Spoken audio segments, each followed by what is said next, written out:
I do not expect them to be passive going into this deadline. If anything, because of where they are, because of the chance that exists here for them to win their first World Series since 2009, I expect them to be quite aggressive.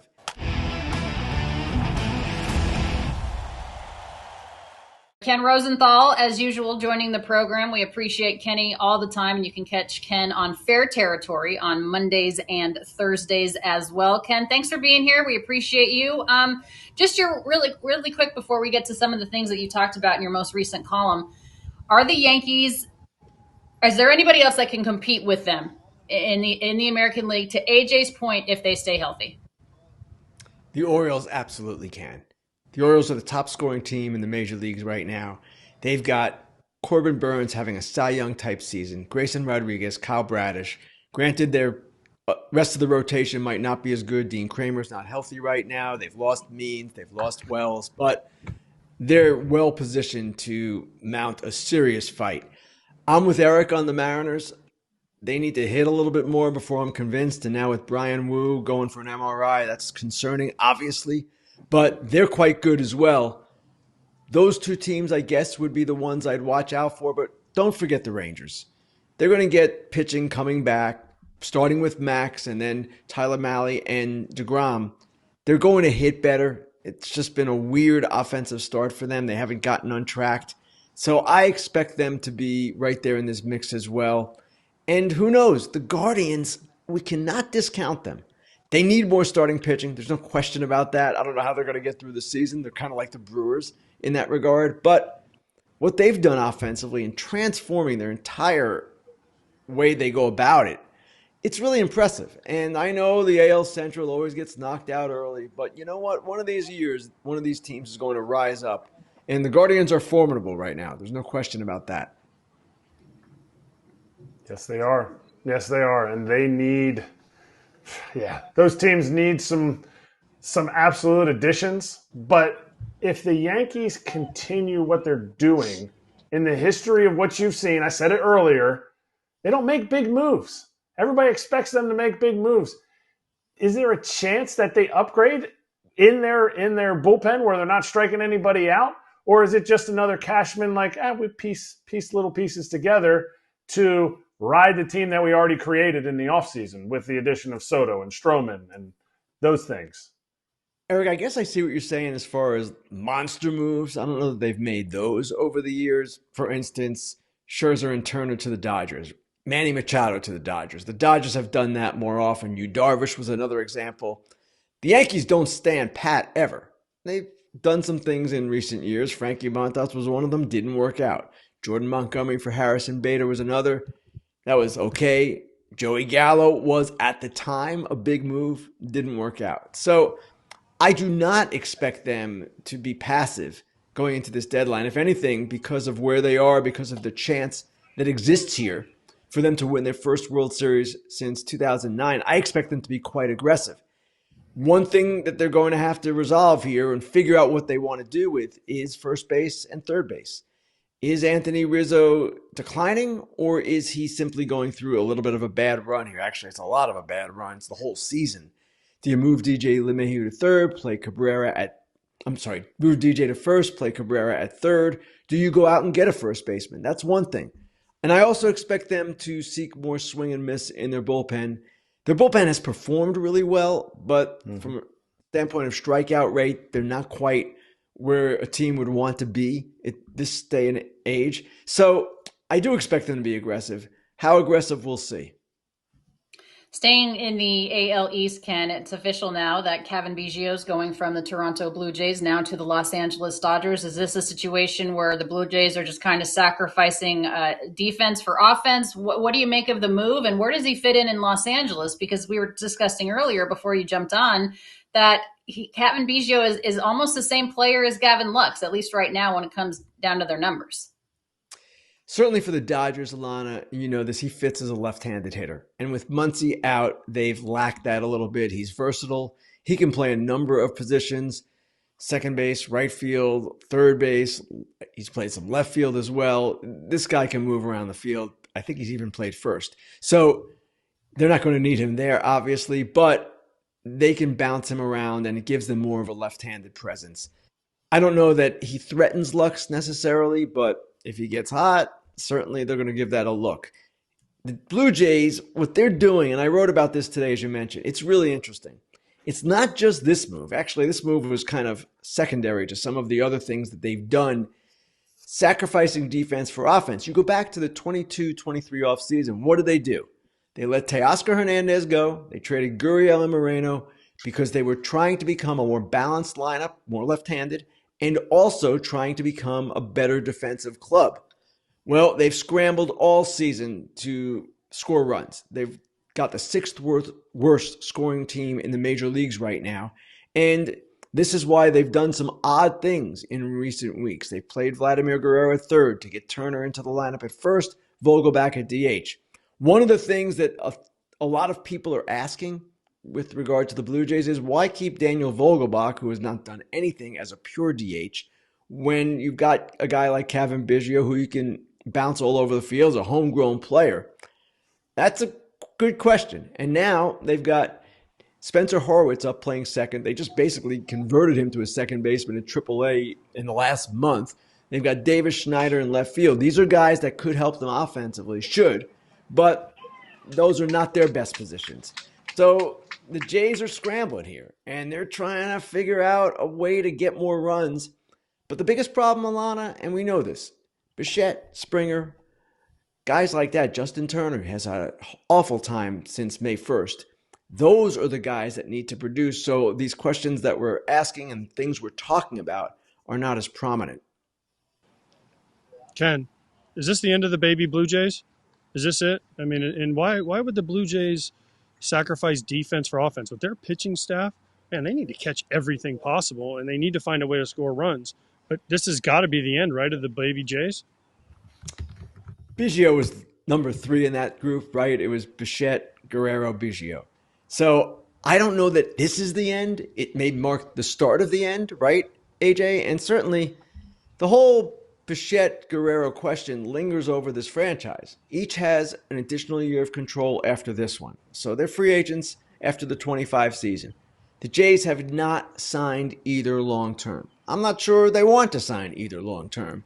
And at some point, if this season doesn't turn around, they're at least going to need to listen at the deadline. I don't know that they need to do it then, but at some point, this is going to end if they don't start getting their acts together. And we've been talking about this, man, since the end of last season. So I don't know that it's the end per se, but certainly this team is one that is in a very interesting position right now, a very precarious position, because if this is a situation where they decide they're going to sell, then it all comes back to the general manager, Ross Atkins, and by extension, the club president, Mark Shapiro. And ultimately, what is their future? FT is headed to the MLB All-Star Game this year, and there's only one way you should be finding tickets for any ball game. SeatGeek is the official ticket marketplace of Major League Baseball, so they have you covered for all of your baseball ticket needs. I'm super pumped to hit the Futures game this year. That new skills competition looks electric. I agree, Kratz. It's like the Olympics for baseball. Cannot wait to see that. With over 28 million downloads, SeatGeek is the #1 rated ticketing app. Baseball season's in full swing, and you don't want to miss out. SeatGeek has your tickets to every game and, of course, concerts, festivals, and more. Every ticket's backed by their buyer guarantee, and SeatGeek is the only site that lets you return your tickets ahead of the event with swaps. And Kratz, you know FT came through for the people. Use our code FOUL for $20 off tickets at SeatGeek. That's $20 off your first purchase with promo code FOUL. Make sure you click the link in the description to download the app, please. Ken, you wrote an article about this as well. Michael Lorenzen channeling anger over free agency. What more can you tell us about that? Well, it goes back to a conversation, Alana, I had with him in the Rangers clubhouse in spring training. He had just gotten there, and he had signed, remember, after that long, prolonged free agent situation that he was in. He signs for $4.5 million, probably less than he thought he was going to get, certainly less, in fact. And he was just sitting in his chair and said to me rather calmly, every pitch this season I'm going to throw in anger. So I kind of kept that in the back of my mind. It was a very interesting comment. You don't normally hear players talk like that. And he said it very calmly, but it stuck with me. So as he has gone on this season, and he's made 10 starts with about a 3 ERA. I thought, okay, let's go back to him. Let me ask Michael Lorenzen about that and just about the way he has gone about it. And it's interesting to me also, he has succeeded where Montgomery and Snell, both late signings as well, to this point have not really done what you would think.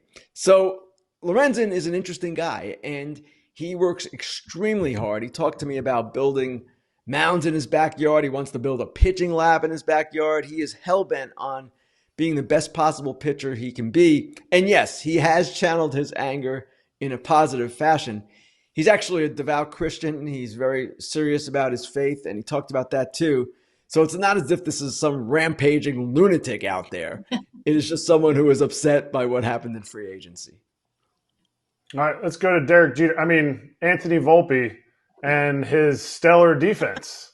Are we getting to the point where he needs to be celebrated for what he's doing at shortstop in the Bronx? He definitely needs to be celebrated for what he's doing, both offensively and defensively. And it's funny, Eric, a few weeks back, I wrote about who the starting AL shortstop should be in the All-Star game. And I had Henderson, I had Witt Jr., and I put Volpe in the conversation as well. And talking to some people around the game, fans jumped me. Oh my gosh, how are you putting Volpe in the same conversation as Witt Jr. and Henderson? You're just looking for clicks from Yankee fans. It's the usual. Now, Volpe is not Witt Jr. or Henderson. Those are two of the brightest lights in the game right now.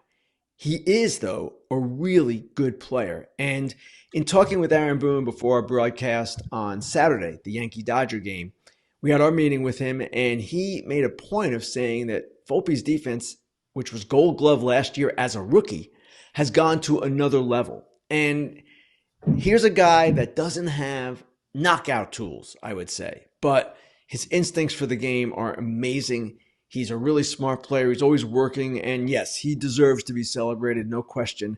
I know sometimes Yankees can be overrated. If anything, right now, maybe Volpe's a little bit underrated. Wow, Ken. It's a big statement for you as being a Yankee fan that you are. Did you watch the London series, or were you too busy, getting ready for yours? Because the London series, the game I went to, the atmosphere was unbelievable. Now, I know it was incredible in Yankee Stadium with the Dodgers there, but both games in London were absolutely electric. I know you've been over there. Do you think the Dodgers-Yankees is a World Series preview? And can the Phillies stop that madness? The Phillies absolutely can stop that. The Phillies rotation is right now, for me, the best in the game. And it's because it includes guys not only performing well, but guys who have done it. Wheeler and Nola, even Suarez in the postseason. So I love them. Now, the loss of Real Muto hurts them short term. He's going to be out a month, they say, with that knee surgery. But to me, they are absolutely a team that can stop the Dodgers, and the Orioles are absolutely a team that can stop the Yankees. This is not fait accompli by any stretch of the imagination, Yankees-Dodgers World Series. All right, last one for me, Central. Reds, Royals. The way they've been playing recently, is this what they built their teams in the offseason, making the moves the Reds did, making the moves that the Royals did? Is this the team that we should expect, or are they going to come back to earth? Actually, the Reds are playing better than they were earlier, so they've kind of regressed in a positive way, right? I guess that's progress, not regression. And that's a team that has a lot of ability, hasn't quite put it all together yet, but I like where they are. I like their rotation. Hunter Green and Lodolo and Abbott. It's a pretty good group. Now, they're going to probably need help at the deadline. They've got Noelvi Marte coming off the suspension later in the month, so that should help them. But bullpen, whatever they might want to pursue, yes, they'll need that. The Royals, last few days, not as good, I know, and their starting pitching the last week or so has not been as good as it was earlier, but man, it was really good early. So I still like them. I still like what they did in the offseason to improve themselves. Can they win this division when the Guardians are so hot? I don't know. Can they be a wild card contender? Sure. And they're looking for bullpen help. Their bullpen, it's funny. they've got the lowest strikeout rate, I believe, in the majors as a bullpen. And that's something we talked about with the Yankees, how they're going to try to improve that. The Royals need some swing and miss out there. So that's something that they're looking for right now actively, maybe another outfielder as well. I like what they've done. I like how aggressive they've been. They've been kind of, in my mind, a model for what a low-revenue team should do to supplement the young players that it's developing. And that's what the Royals have done. They've had a successful first half because of it, and I expect it to continue. Can the Yankees have stomped the Royals? Is that a warning sign, though?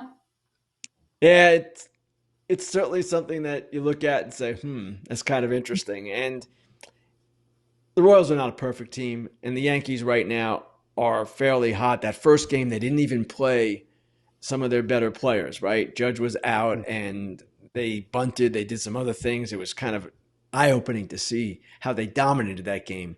But to me, this is kind of a bad stretch for the Royals and a good stretch for the Yankees coinciding, so I don't know that we can put too much stock in it. The Royals are not the Yankees, but at the same time, they're a much better team than they were last year. And that kind of should be the goal, right? They've accomplished that.